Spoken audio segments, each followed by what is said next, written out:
महाशिवरात्रि व्रत रखने वाले पढ़े कथा।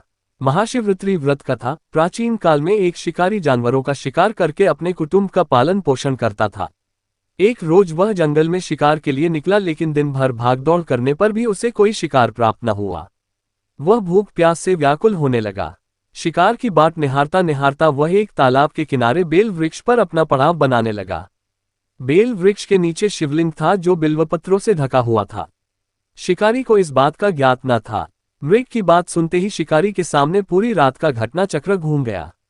उसने सारी कथा मृग को सुना दी।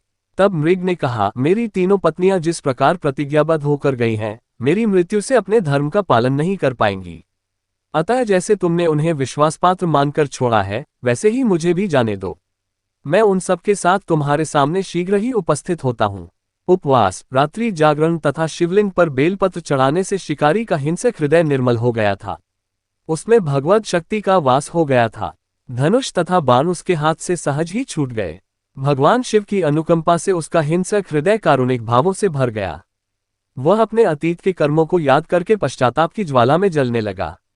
थोड़ी ही देर बाद मृग सपरिवार शिकारी के समक्ष उपस्थित हो गया ताकि वह उनका शिकार कर सके, किंतु जंगली पशुओं की ऐसी सत्यता, सात्विकता एवं सामूहिक प्रेम भावना देखकर शिकारी को बड़ी ग्लानि हुई।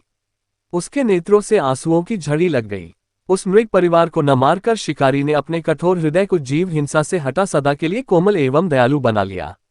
देवलोक से समस्त देव समाज भी इस घटना को देख रहा था। घटना की परिणति होते ही देवी देवताओं ने पुष्प वर्षा की। तब शिकारी तथा मृग परिवार मोक्ष को प्राप्त हुए।